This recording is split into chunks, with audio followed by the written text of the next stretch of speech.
Assalamualaikum warahmatullahi wabarakatuh. Perkenalkan, saya Pugu Pramuditya, NIM 200803102044. Di sini saya akan menjelaskan mengenai akuntansi salam.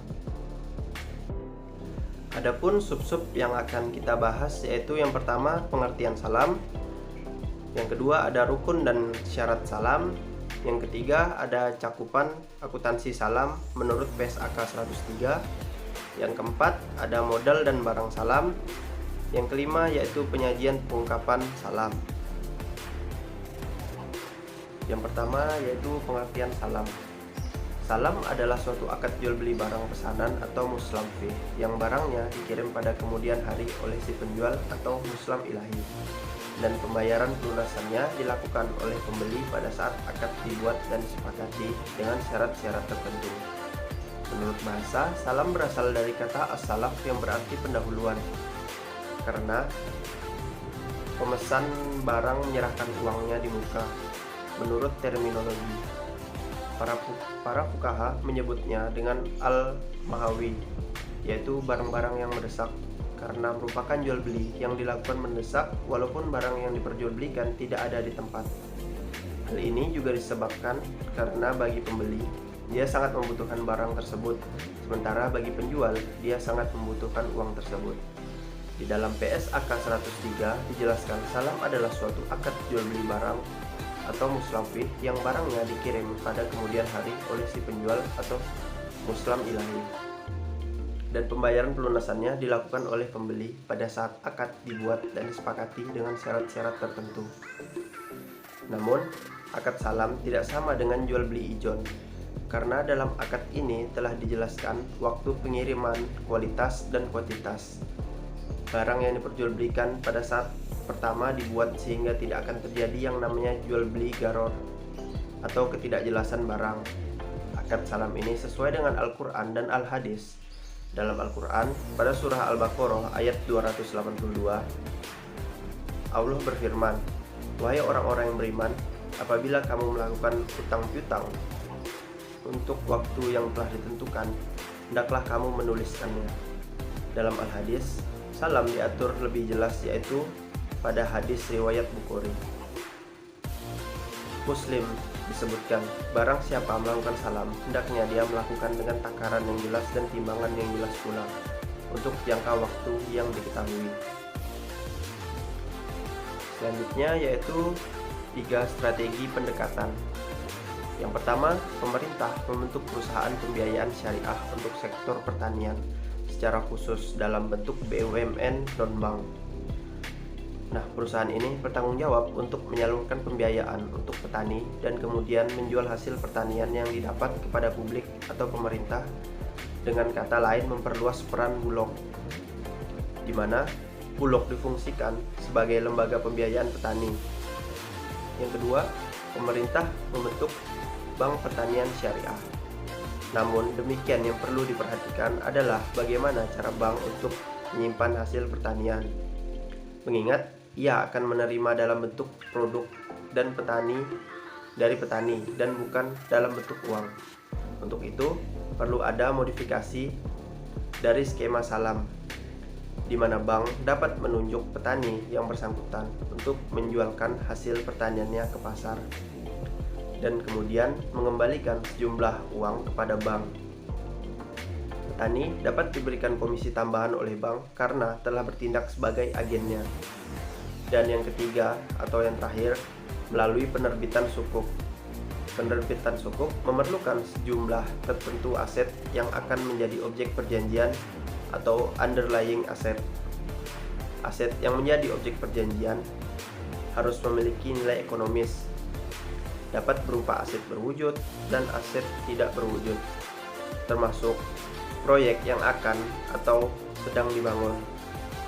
Penerbit sukuk harus terlebih dahulu mendapatkan pernyataan kesesuaian prinsip syariah atau syariah compliance endorsement untuk meyakinkan investor bahwa sukuk telah distruktur sesuai syariahnya. Selanjutnya yaitu rukun salam. Ada 5 rukun salam di sini. Yang pertama yaitu muslam atau pembeli atau pemesan. Yang kedua ada muslam ilahi. yaitu penjual atau penerima pesanan. Yang ketiga ada muslamfih, yaitu barang.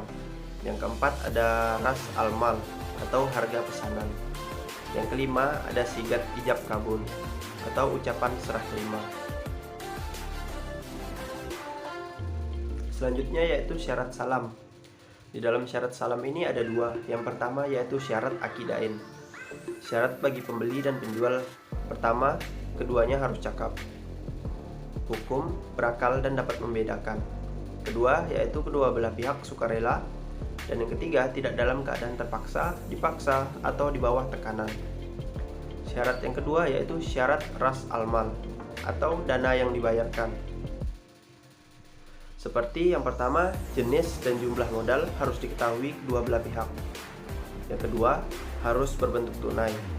Ulama yang berpendapat bahwa boleh melakukan pembayaran berbentuk aset perdagangan. Yang ketiga, yaitu modal salam diserahkan ketika akad berlangsung. Tidak boleh berhutang atau sebagai pelunas utang. Hal ini bertujuan untuk mencegah adanya praktik riba di dalam akad salam. Syarat musyafleh. Yang pertama ditentukan dengan sifat-sifat tertentu, jenis, kualitas, dan jumlahnya. Yang kedua harus bisa diidentifikasi secara jelas untuk mengurangi kesalahan akibat kurangnya pengetahuan tentang barang tersebut. Yang ketiga, penyerahan barang dilakukan pada kemudian hari. Yang keempat, tempat penyerahan barang harus disepakati pada awal akad oleh pihak yang melakukan transaksi. Yang kelima, para ulama melarang pergantian barang yang dipesan dengan barang lain. Pergantian ini tidak diperbolehkan walaupun barang belum diserahkan, karena barang tersebut sudah bukanlah milik penjual namun sudah menjadi milik si pembeli. Yang keenam, satu jenis. Yang ketujuh, barang yang sah diperjualbelikan. Syarat ijab kabul. Syarat ijab kabul yang pertama harus jelas disebutkan secara spesifik orang yang melakukan akad tersebut. Yang kedua, antara ijab dan kabul harus disebutkan secara spesifik dalam spesifikasi barang maupun harga yang akan disepakati. Yang ketiga, tidak mengandung hal-hal yang bersifat menguntungkan keabsahan transaksi pada kejadian yang akan datang. Yang keempat, akad harus pasti dan tidak boleh ada khiyar syara. Selanjutnya yaitu cangkupan akuntansi salam menurut PSAK nomor 103. PSAK nomor 103 akuntansi salam dikeluarkan oleh Dewan Standar Akuntansi Keuangan Ikatan Akuntan Indonesia atau DSAK IAI pada 27 Juni 2007. PSAK 103 menggantikan pengaturan mengenai akuntansi salam dalam PSAK 59 akuntansi perbankan syariah yang dikeluarkan pada 1 Mei 2002. Standar ini berlaku bagi entitas yang melakukan transaksi salam, baik sebagai penjual maupun pembeli. Persyaratan ini tidak mencakup pengaturan perlakuan akuntansi sukuk yang menggunakan akad salam. Salam adalah perjanjian jual beli barang pesanan atau muslamfih. Penjual, muslam ilahi, akan menyerahkan barangnya nanti, dan pembeli akan menyelesaikan pelunasannya setelah mencapai kesepakatan dengan syarat tertentu. Modal salam. Modal salam dapat berupa aset tunai dan non-tunai. Bentuk modal usaha salam, kas diukur dari jumlah yang dibayarkan, dan jumlah kerja salam diukur dalam bentuk aset non-tunai, diukur pada nilai wajar. Selisih antara nilai wajar modal kerja dan nilai buku pengiriman non-tunai diakui sebagai keuntungan atau kerugian dari penyerahan modal petualangan. Seperti contoh, piutang salam di debit dan kas atau aktiva non-kas di kredit. Barang salam. Penerimaan barang pesanan diakui dan diukur yaitu sebagai berikut. Yang pertama, jika barang pesanan sesuai dengan akad, maka dinilai sesuai nilai yang disepakati. Yang kedua, jika barang pesanan berbeda kualitasnya, maka yang pertama, barang pesanan yang diterima diukur sesuai dengan nilai akad. Jika nilai wajar dari barang pesanan yang diterima nilainya sama atau lebih tinggi dari nilai barang pesanan yang tercantum dalam akad. Yang ketiga, barang pesanan yang diterima diukur sesuai nilai wajar pada saat diterima dan selisihnya diakui sebagai kerugian. jika nilai wajar barang pesanan yang diterima lebih rendah dari nilai barang pesanan yang tercantum dalam akad. Yang ketiga, jika pembeli tidak menerima sebagian atau seluruh barang pesanan pada tanggal jatuh tempo, maka pengirim akan, jika tanggal pengiriman diperpanjang, maka nilai tercatat piutang salam sebesar bagian yang belum dipenuhi dengan nilai yang tercantum dalam akad. Jika akad salam dibatalkan sebagian atau seluruhnya, maka piutang salam berubah menjadi piutang yang harus dilunasi oleh penjual sebagai bagian yang tidak dapat dipenuhi. Jika akad salam dibatalkan sebagian atau seluruhnya dan pembeli mempunyai jaminan atas barang pesanan serta hasil penjualan jaminan tersebut lebih kecil dari nilai piutang salam, maka selisih antara nilai tercatat piutang salam dan hasil penjualan jaminan tersebut diakui sebagai piutang kepada penjual. Sebaliknya, jika hasil penjualan jaminan tersebut lebih besar dari nilai tercatat piutang salam, maka selisihnya menjadi hak penjual. Selanjutnya yaitu penyajian, yaitu di mana pembeli menyajikan modal usaha salam yang diberikan sebagai piutang salam. Yang kedua, piutang yang harus dilunasi oleh penjual karena tidak dapat memenuhi kewajibannya dalam transaksi salam, disajikan secara terpisah dari piutang salam. Yang ketiga atau yang terakhir, penjual menyajikan modal usaha salam yang diterima sebagai kewajiban salam.